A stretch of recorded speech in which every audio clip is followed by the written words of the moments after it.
Ya, pemirsa, suara Partai Solidaritas Indonesia atau PSI yang tiba-tiba melesat di Sirekap Pemilu 2024 ini menjadi perbincangan hangat di masyarakat. Pasalnya, suara partai yang dipimpin oleh Kaesang Pangarep yang merupakan putra bungsu Presiden Jokowi saat ini tiba-tiba melonjak hingga tembus 3,13%. Kita akan lihat apa yang menyebabkan suara PSI ini tiba-tiba melejit, bahkan melampaui prediksi semua lembaga survei dalam fact check geger ledakan suara PSI. Jadi pemirsa, suara PSI ini bahkan sempat nyaris melampaui Partai Persatuan Pembangunan. Memang hingga saat ini masa penghitungan suara KPU masih berlangsung. Sudah sekitar 65-66% ya, hampir 66% suara yang sudah dihitung. Dan dari 18 partai politik nasional, hanya 9 diantaranya yang sudah mencapai ambang batas parlemen sebesar 4%. Sisanya masih belum bisa memenuhi ambang batas parliamentary threshold, termasuk PSI ya, yang saat ini itu ada di kisaran 3,13% hanya dalam beberapa hari, sehingga menimbulkan spekulasi telah terjadi penggelembungan suara oleh partai yang dipimpin putra bungsu Presiden Jokowi ini. Kita akan simak pernyataan dari Ketua DPP PSI, Sheryl Tanzil, berikut ini. Tapi yang jelas kami juga punya dan kami sudah berapa kali rilis ke media bahwa justru Batang Lidi dengan total itu tidak sama, atau bahkan misalnya semua angkanya caleg itu sesuai dengan Batang Lidi tapi penjumlahannya bisa 0. Mengalami pengurangan juga berarti? Betul. Nah, dalam hal ini kami sih tidak mau menuduh pihak manapun ya, karena kita tahu bahwa petugas KPPS dan saksi itu mereka tugas dari jam 7 pagi buka TPS sampai ada yang sampai jam 1 sampai jam 3 pagi keesokan harinya. Jadi yang bisa kami lakukan menjaga sebaik-baiknya di semua rekapitulasi mulai dari kecamatan dan sekarang sudah sampai ke KPU pusat, itu yang kami lakukan. Ya, lantas bagaimana bisa ya suara PSI tiba-tiba naik? Coba kita lihat grafik kenaikannya berikut ini, yang kali ini akan kami bandingkan dengan Partai Persatuan Pembangunan atau P3 yang suaranya malah sempat turun dalam beberapa hari terakhir. Jadi kalau kita lihat awalnya tanggal 20 Februari ini semua masih tampak sama ya, seperti yang sebelum-sebelumnya atau seperti perkiraan lembaga survei, yaitu kalau untuk PSI itu 2,51%, kemudian P3 ini 4,07%. Nah, tanggal 24 ini sudah mulai ada kenaikan di PSI dan juga penurunan di P3. Tanggal 24 Februari PSI 2,54%, P3 4,05%, kemudian semakin turun di tanggal 27 dan PSI juga semakin naik, angkanya 2,77% untuk PSI dan 4,01 untuk P3. Kemudian tanggal 28 Februari PSI sudah masuk di angka 3%, yaitu 3,01%, dan P3 ini 4% begitu, semakin turun. Dan puncaknya ini tanggal 1 Maret, kecurigaan ini mulai ada ya, yaitu pada tanggal 1 Maret P3 tiba-tiba turun, tidak masuk di ambang batas parlemen, 3,97%. Sementara PSI ini masih di angka 3,01%. Dan pada tanggal 2 Maret P3 di angka kembali lagi di angka 4,01% dan PSI ini naik kembali pemirsa di angka 3,13%. Nah, kita akan simak, ini ada pernyataan juga dari Ketua DPP P3 Dahlia Umar berikut ini.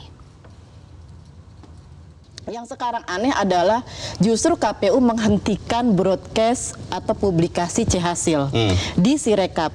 Kekhawatiran kami jangan-jangan C-Hasilnya diubah-ubah dong. Kenapa nggak dipublikasiin aja? Atau Sirekapnya sedang diperbaiki, Mbak Dahlia? Sampai bahkan sekarang hari ini di dapil saya itu udah selesai plenonya. Di Sirekap nggak ada C1-nya. Saya lengkap punya C1. Saya tahu suara saya berapa, suara partai lain berapa, jumlah pemilih yang hadir berapa, surat suara sah berapa. Semuanya harus sesuai. Kalau besok kemudian di Sirekap berbeda, kita akan protes kenapa beda, gitu kan. Kalau ketika ada salah input, itu yang salah bukan partai siapapun. Dan partai siapapun kalau merasa kemudian partai saya salah input nih, walaupun itu lebih, harus ngomong ke KPU, KPU di C1 ini cuma 2 partai saya. Jangan hanya bersuara kalau kurang saja. Kenapa di input 26? Kan kita jadi tuduh-tuduh curang. Saya sekarang fokus saya adalah menuntut KPU memperbaiki Sirekap. Lalu pertanyaan berikutnya, suara PSI ini naik di daerah mana saja ya? Kita akan lihat grafisnya. Berikut ini daerah-daerah yang menjadi tingginya suara PSI ya. Yang pertama tentunya DKI Jakarta, ini sesuai prediksi dari lembaga survei. Kemudian DKI Jakarta ini angkanya 9,07% dan yang lain ini hampir sama ya di angka 4-3%. Kemudian kalau kita lihat berikutnya, mana lagi daerah yang PSI ini memperoleh suara yang tinggi. Untuk daerah berikutnya, nah ini ada daerah Papua Selatan 9,33% dan juga ada Papua Tengah 5,84%. Itu adalah 3 daerah yang menjadi tingginya suara PSI yang kalau kita ingat ya, Papua Selatan dan juga Papua Tengah ini merupakan salah 2 dari 3 provinsi baru di Papua. Seperti yang kalau pemirsa nonton dan ingat film Dirty Vote, nah ini sempat menyebut potensi kecurangan suara lewat provinsi-provinsi baru Papua yang setelah pemekarannya ini bisa langsung mengikuti pemilu periode 2024 ini. Nah, kemudian pengamat politik yang juga Direktur Eksekutif Lembaga Survei Indonesia atau LSI ini berpendapat terlalu cepat simpulkan suara PSI melonjak, tapi tetap harus dikawal. Ini adalah kata dari Jayadi Hanan yang merupakan pengamat politik. Namun pemirsa, spekulasi dan juga kecurigaan-kecurigaan publik ini tentunya sudah sulit hilang. Terlalu banyak kebetulan-kebetulan yang seperti direncanakan begitu ya.